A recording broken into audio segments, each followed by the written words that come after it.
Ассалаумағалейкум барлықтарыңызға. Бүгін сіздерге Шоқан мен орыстың ұлы жазушысы, әлемдік жазушы Федор Михайлович Достоевскийдің хаттарын оқып бермекпін. Бір-біріне жазған хаттары. Достоевский әлемдік жазушы, өзін мойындатқан. Бірақ ол Шәкеңді, Шоқан Уәлихановты өте қатты құрметтеген. Хаттарынан байқауға болады. Өзінен 14 жас кіші болса да, Шоқан Уәлихановқа сіз деп құрмет білдірген. Хаттарынан қазір тыңдай аласыздар. Шоқан Уәлиханов жан-жағындағы өзінің қоғамындағы ғалымдарға өзін жастайынан мойындатқан адам. Төре тұқымынан, Шыңғыс ханның тұқымы. Ал хаттарға көшейік. Шоқанның Федор Достоевскиймен 19 жасында танысқаны белгілі. Кейіннен әлемге әйгіленген бұл жазушы осынау жас жігіттің қабілет қарымын бірден байқаған секілді. Шоқаннан 14-15 жастай үлкендігі бар ол осынау дарынды жасқа бірден құлай жығылып екеуі тез тіл табысады. Көп ұзамай-ақ бұл таныстық мәңгілік аңызға айналатындай-ақ ұлы достыққа жалғасқан. Оның дәлелі екеуінің жер-жерде жүріп бір-біріне жазған хаттары. Біз бұл жолы атақты орыс жазушысының бір ғана хатына тоқталмақпыз. Онда Шоқан 21 жаста, Жетісу мен Ыстықкөлге одан Құлжаға аттанғалы жүрген кезі. Сонымен хатқа кезек берейік. Сіздің хатыңызды мейірімді досым Александр Николаевич табыстады. Сіз мені жақсы көремін деп жазыпсыз. Мен де сізге риясыз шындықты айтайын. Мен де сізге ғашық болып қалдым. Құдай біледі. Қалай ғана осылай болғанын білмеймін. Мен ешқашанда, тіпті өзімнің туған бауырыма да сізге дегендей жақындықты сезінген емеспін. Тыңдап отырсыздар ма? Достоевский жазып жатыр. Бұл жерде талай жайтты тәптіштеп түсіндіруге де болар еді. Бірақ сізді көзіңізше мақтап керегіне. Ал сіз, қымбатты менің Уәли ханым, ешбір дәлелсіз-ақ менің сөзімнің шындығына сенесіз ғой. Бұл тақырыпқа 10 кітап арнасаңыз да ештеңе жаза алмас едім. Сезім мен ынтызарлық дегеніңізді түсіндіруге тіл жетер ме? Біз сізбен қош айтысқан кезде біздің бәрімізді де күні бойы көңілсіздік биледі. Біз бүкіл жол бойы сізді еске алып кілең мақтаумен болдық. Бізбен бірге жол жүргеніңізде қандай ғажап болар еді. Сіз Барнауылда жұртқа аса бір жағымды әсер қалдырған болар едіңіз-ау. Кузнецкіде өзіме бір дос ханымға жан жүрегі таза, ақылды да аяулы бір әйелге сіз туралы ұзақ әңгімелеп айтып бердім. Сіз туралы көп сөйлегенім сонша, ол әйел өзіңізді көрмей жатып-ақ менің сөзім арқылы өзіңізге ғашық болып қалды. Өз айтуынша сізді керемет суреттеп беріппін оған. Сіз осынау бір тамаша жанды күндердің күнде көріп те қаларсыз. Сөйтіп достасып та кетерсіздер деп үміттенемін. Мұны жазып отырған себебім де сол. Өзі Барнауылды көрген жоқпын десем де болады. Дегенмен балда болып бәрімен дерлік танысып та алдым. Көбінесе Кузнецкіде 5 күндей, одан соң Змеев пен Лактада болдым. Демчинский әдеттегісінше әзіл қойлығынан танбады. Семеніп тамаша адам. Оны бұрынғыдан да жақынырақ біле түстім. Сізге талай нәрсені әңгімелегім келер еді. Бірақ оны хатқа жазып сыйғыза бермейсің ғой.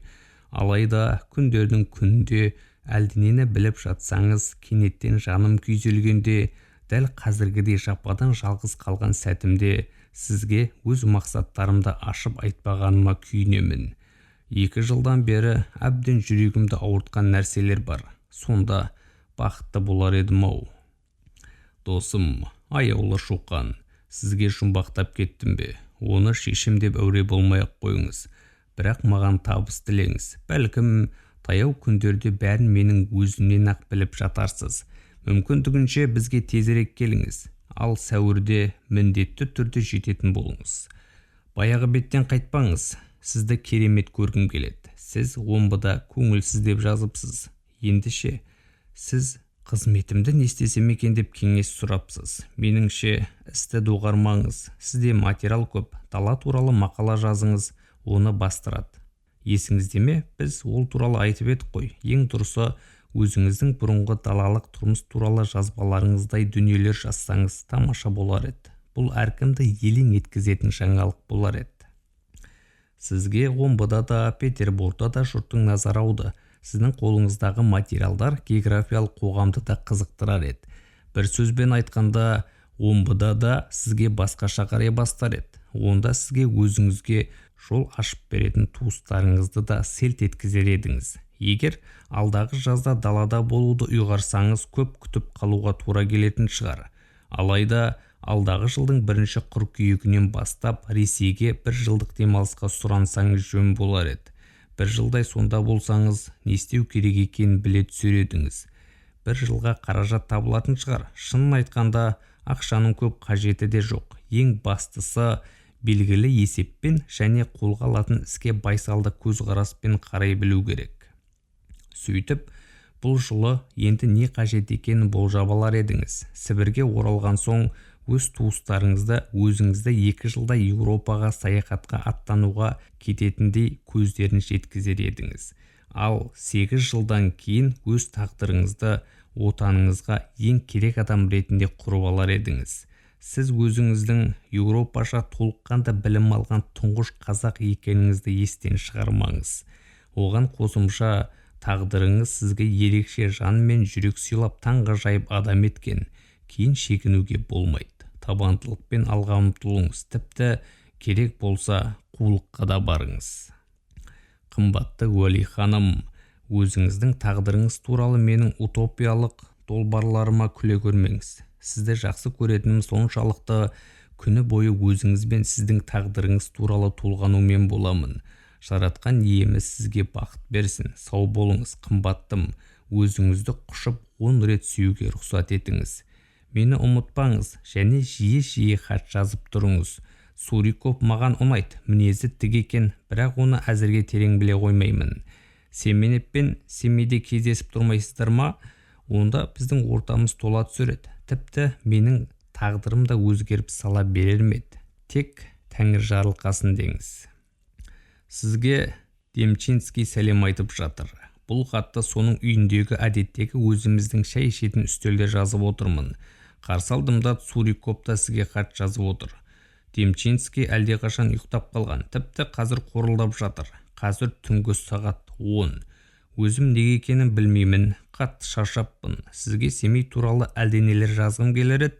Өте бір күлкілі жайттер бар. Бірақ дұрыстап жазар болсаң, оның 10-нан 1 бөлігінде жаза алмайсың ғой. Сау болыңыз, достым. Хатты жиі жазыңыз, ал мен әрдайым жауап жолдайтын боламын. Мүмкін келесі бір жолдары өзімнің мақсаттарым туралы да жазып жіберермін. Сізге Сық ханым да сәлем айтады. Екеулеріңіздің Омбыда қалай жүргендеріңізді әңгімелеп берген маған. Ол сізді ұмытқысы келмейді және сіздің жағдайыңызды біліп тұрғысы келетін сияқты. 1856 жыл 14 желтоқсан Семей. Шоқанның Достоевскийден 14 жастай кіші екенін әлгінде айттық. Оған тоқталып отырған себебіміз Федор Михайлович үлкендігіне қарамастан Шоқанға ылғи сіз деп сөйлейді. Шексіз құрметінің белгісі болар. Ал Шоқан болса өзінен үлкен досына кілең сен деп сөйлеген. Тегінде онда бір мән бар. Ендігі кезекте Шоқанның осы Достоевский досына жіберген бір хатына берсек. Қымбатты достым Федор Михайлович, сенің мені өліп қалды деп ойлағаның қисынсыз да емес. Дегенмен әзірше тірімін. Оның дәлелін осы хаттан-ақ біле бер. Бұған дейін хат жазбауымның түрлі себептері болды. Оның бәрін қазір түсіндіріп көрейін. Біріншіден, қазан айында Петерборға барамын ба деп межелеген едім. Алайда сырқаттанып қалғаннан кейін ол ниетті желтоқсанға дейін шегердім. Одан денсаулығым желтоқсанда да оңала қоймағаннан кейін Сібірдің дәрігерлерінің кеңесіне құлақ асып, қысты ауылда өткізуді ұйғарғанмын. Бұған қоса өне бойы Петерборда тұруға денсаулығымның көтермейтініне өзімнің де көзім жетті. Сондықтан Қашқардан консулдық орын алуды ойластырып жүрмін. Болмаса отставкаға шығамын да сайлау бойынша өзіміздің елде қызмет етемін. Қашқардың ауа райы денсаулығыма жағар ма еді деп те ойлаймын. Оның сәті түспесе, өзіміздің өлкеде жүрсем де жаман болмас еді. Шаруашылықпен, саудамен айналсамын. Ал сайлаудан өтсем, адал шенеулік ретінде өз туған туыстарыма сауатсыз да дөрекі сұлтандарға қарағанда едәуір пайдам тиер еді. Сөйтіп, жыл аралатып Петербурға барып, айлап жатып, достармен қауышып, жаңа кітаптар алып, жаңаша ойлармен қаруланып, елге, өзіміздің қазақтарға қайтамыз. Сөйтсек жаман болмас еді. Көгершінім Федя, қалай ойлайсың? Денсаулығым жақсарса, мұның бәрі мүмкін нәрсе. Рас, қазір хал ахуалым жаман емес. Әйтсе де, әлі де болса толықтай айығып кеттім дей алмаймын. Сонымен елде қыстап шықпақшымын. Қымызбен емделуді аяғына дейін жеткізу үшін жазды да ауылда өткіземін. Ал күзге қарай тірі болсам Петерборға да жетермін. Сөйтіп сені жан дауысың шыққанша қатты қысып құшармын. Біздің боздаланың аздап көңілсіздеу екені рас, бауырым. Дегенмен түк істемей керіліп жатуыңа қолайлық. Ешкім бөгет жасамайды. Сібірдің сен танымайтын бір білікті дәрігерінің ақыл кеңесі бойынша қазір ештеңе жазбаймын. Оқуды да доғарғанмын. Қысқасы, ой еңбегі дегеннен адамын. Менің қазіргі емімнің түрі осы. Мұндайда әрине іштің пысыңқырайтыны да жасырын емес. Бүркітпен, мылтықпен, итпен, аңқағу сияқты ермек түрлерімен шұғылдануға болар еді. Бірақ бұған сайтан алғыр денсаулығым жарамайды. Жатасың да қоясың. Михаил Михайлович не істеп жүр? Оның времясының бет алысы қалай? Мен газет алмаймын, сондықтан ештеңеден хабарсызбын. Михаил Михайлович пен Николайға және басқаларға дұғай сәлем. Майков пен оның әйеліне менің сәлемді жеткіз. Полонский мен Страховқа да солай. Егер Николай Курочкиндің көре қалсаң, менің оған хат жазғалы жүргенімді айт. Енді саған аздаған өтінішімді айтайын. Жаңа айтқанымдай, менде оқитын ештеңе жоқ. Сол себептен времяны салуыңды өтінемін. Соңынан есеп айырса жатамыз ғой. Егер қаржың көтерсе, мен үшін современникке жазыл. Менің мекен жайым Батыс Сібірдегі Петропавл арқылы Көкшетау станциясына. Ұмытпа, маған фотосуретіңді сал. Сол сияқты Майков, Полонский, Крестовскийде суреттерін салуға уәде берген. Соларға да ескерте сал. Мария Дмитриевнаға үлкен сәлем. Біз секілді пақырларыңызды ұмытпаңыздар. Уәлиханов, 14 қаңтар 1862 жыл. Шоқан мен Достоевский жазған мұндай хаттар әлденешеу. Олардың әрқайсысынан екеуінің де телегей теңіз білім иелері екені. Екеуінде ылғи әлемдік деңгейдегі жалпы азаматтық проблемалардың толғантқанын көріп тамсанасыз. Осындайда бір сәт осынау тұлғалардың ғұмыр баяндары барысында толғанып көрсек, Федор Достоевский 60 жыл жасаған, ал Шоқанның маңдайына 30 жыл ғана өмір бұйырыпты. Біздің бір білетініміз әйгілі орыс жазушысы біздің Шоқанның жазушылықта қабілетінің ересен тегеурінін аңдап таңдай қаққан. Кейде Шоқанда ең құрғанда 40-50 жасқа жетсе, ненде еңбектер қалдырар еді деп те толғанасың. Амал не, тағдыр оған жазбапты. Құлтөлеу Мұқаш, жазушы, Ұлт порталы. Мәліметтер ұлт.kz сайтынан алынды. Баршаңызға рахмет. Соңына дейін тыңдаған болсаңыздар, каналға жазылыңыздар, қолдаңыздар. Таза қазақша контентті, таза қазақша каналды краудфандинг жасап қаржылайды. Демеу көрсетсеңіздер мүлде керемет болушы еді. Қазақты қолдасын. Елімізде шынайы сүйетін патриот азаматтарымыз көп болсын. Баршаңызға амандық тілеймін.